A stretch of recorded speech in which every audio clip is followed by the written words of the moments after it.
you guys, welcome back to my channel and welcome to my channel if you are new. If you are new, hi, I'm Abigail. I make Christian videos every week to help you guys to let the truth be told over your life. And in today's video, we are going to be talking all about insecurities, and I will probably be sharing a few of my own, so bear with me.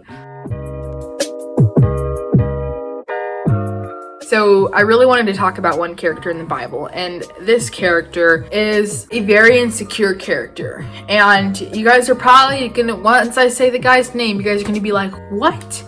And we're talking about Moses. Some of you guys are like, what are you talking about? Moses is the most faithful man in the Bible. He was able to talk to God through a bush. He was able to go up in a little stormy little cloud and be able to talk to God. Like, you're talking about the wrong person. Nope. I am talking about the right person, and it is Moses, because if we look at the beginning, when God talks to him through that burning bush, you will see a very insecure man, and that's relatable. It's very relatable. So let me give you a little context here. So looking at Moses and the background of why God even had to come into the burning bush to begin with, we have to look at what was going on in that time. Pharaoh had enslaved all of the Israelites, and the Israelites in that time were God's chosen people, God's holy nation. You might have heard something like this in church, possibly. I don't know. The Pharaoh of that time had them all enslaved, and so God was telling Moses to go and talk to Pharaoh to let these people go. Now, Moses is not real cool with that. God says here in verse 7, he says, I have surely seen the affliction of my people who are in Egypt and have heard their cry because of their taskmasters. I know their sufferings. So God sees these people. God sees the hurting that's happening with the Israelites. And when God tells Moses to go, Moses responds with this: who am I that I should go to Pharaoh and bring the children of Israel out of Egypt? How often do we do that? When God calls us to do something, our first excuse is, why me? Like, you're talking to the wrong person. I'm not very good at doing this. Why are you asking me to go? And oftentimes we do that within the church. We will sit here and we will say, I don't have the degree. I don't have the Bible knowledge to be able to do that. But honestly, if every single person in the church did that, we wouldn't be going out and sharing the gospel with people. This church building I'm in right now wouldn't have existed, because if we fed into the lie that I'm not eligible enough to do that I can't go out and share the gospel. In this sense, Moses is being told to go and let the people go, and to listen to God's command to go and to talk to Pharaoh and to tell Pharaoh, let my people go.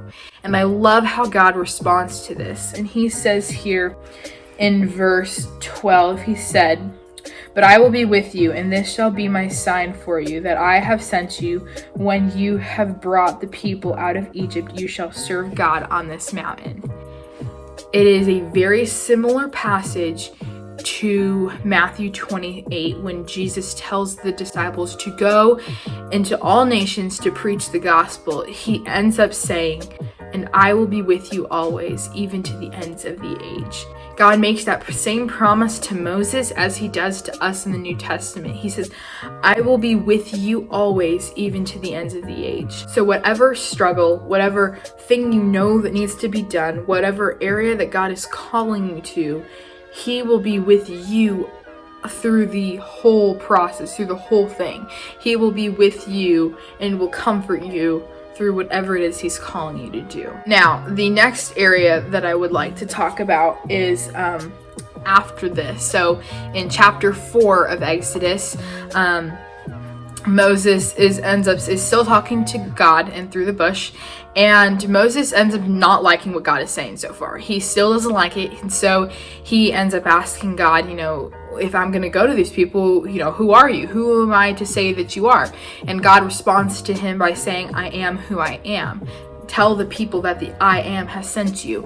And so Moses is still not cool with that. So he then starts asking God for signs, like how are they going to know that this is the right God, and how are they going to know to obey me, and things like that. And so God ends up giving him a staff and telling him to use the staff and throw it on the ground. And when he throws it on the ground, it will turn into a snake.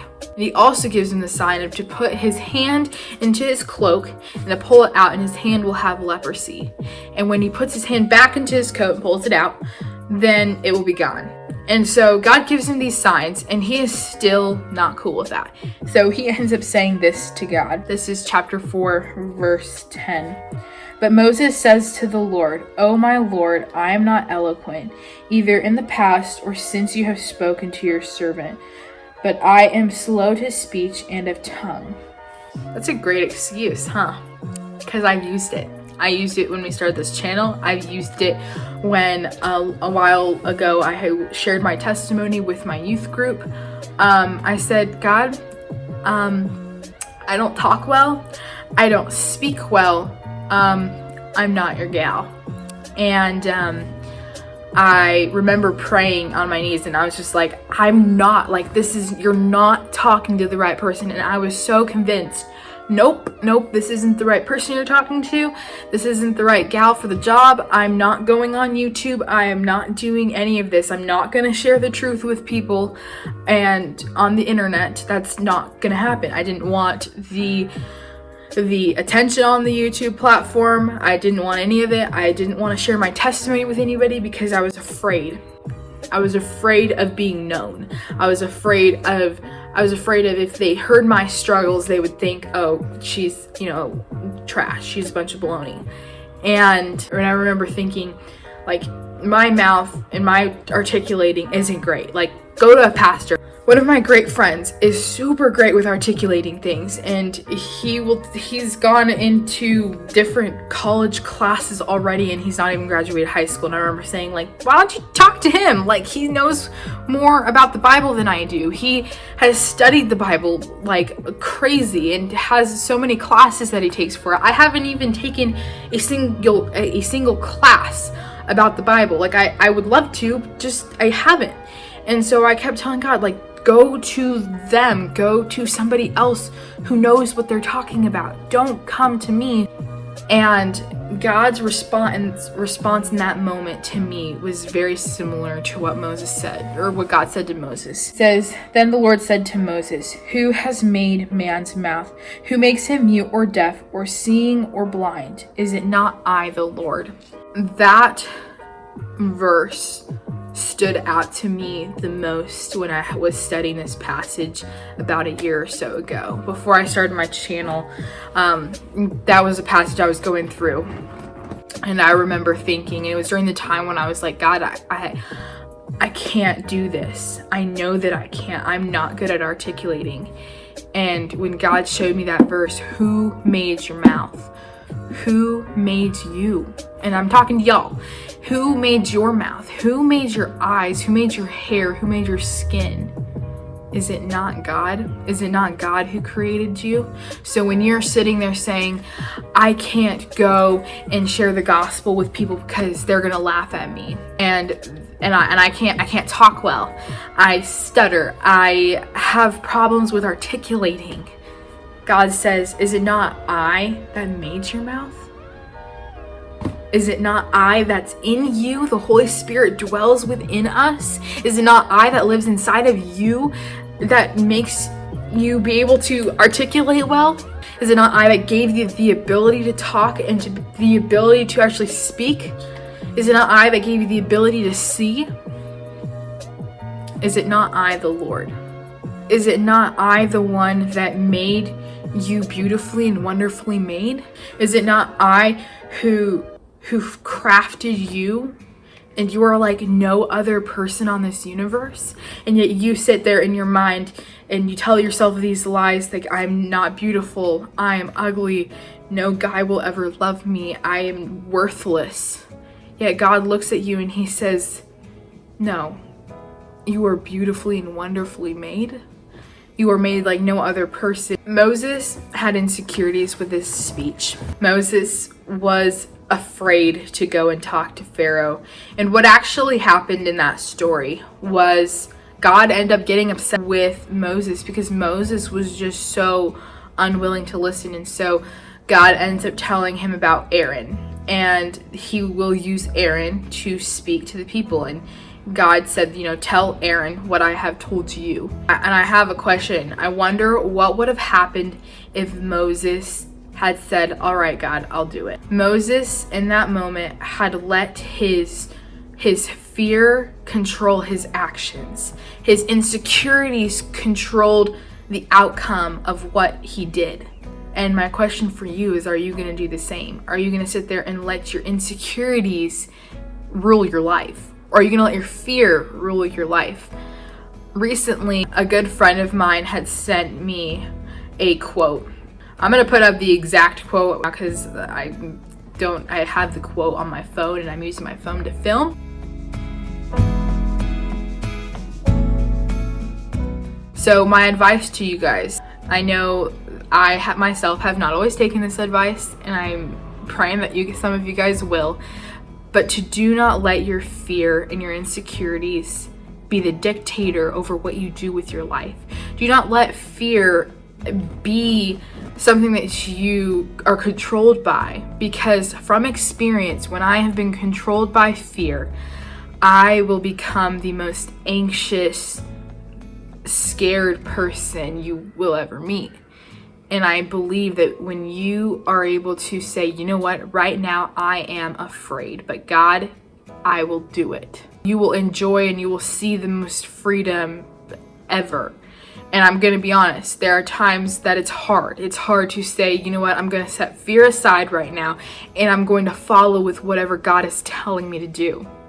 And there have been times in my life where I let fear be the dictatorship in that moment. And there were times where I said, you know what, fear, goodbye. I'm not going to deal with you right now. I'm going to do what God has called me to do. But I just really want to encourage you guys with that whatever you do, don't let fear be driving you from doing something that God has called you to do.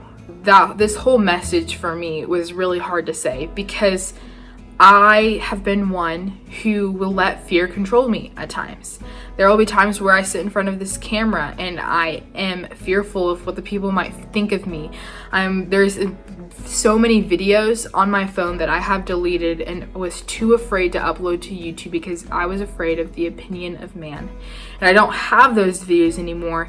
And one of them was actually this one in particular, because I knew that I can be a fearful girl at times. I will be filled with fear. And I just want you guys to know that you guys aren't alone in feeling afraid of things. You guys aren't alone if you look back and you see the times where God has been like, I want you to do this, and you went the opposite way and you didn't do it. And I feel you, and I feel the guilt. I've had guilt before when I didn't obey what God wanted me to do. But God is also a forgiving and loving Father who will forgive you for those times. And just remember, you're not alone. You're not alone in this, in having insecurities and fearing what people might think of you. But don't let what you fear, the insecurities you might have, don't let those be the dictatorship of your life. And that is what I'm going to leave you guys with. I hope that you guys all enjoyed this video, and I pray that you guys will not let fear be the controller in this life. I pray that in all of your situations, that you will not let fear be in control. But I also do know that there will be times where you will stumble and you will fall and you will be too afraid to do it. But don't let guilt hold you back. Don't ponder on those things constantly, because I do that and it's not healthy. And I'm learning to not constantly be looking back at every single mistake that I have ever made. So anyways, that is all that I have for you guys. I hope you guys all enjoyed this video, and I will be praying for you guys all. I hope you guys all have a happy Thanksgiving this week. I just remembered that when this is uploading, it's almost Thanksgiving. For those of you in the United States, I don't know where else they celebrate Thanksgiving. Maybe Canada? Is that right? I don't know. I'm not good with this kind of stuff. And stay tuned for Wednesday, because I am doing Christmas videos every week until Christmas, and they will be all uploading on Wednesday. So stay tuned for that. I'm working on some fun videos for you guys. All right, with that being said, I'll catch you guys all in the next video. Bye guys.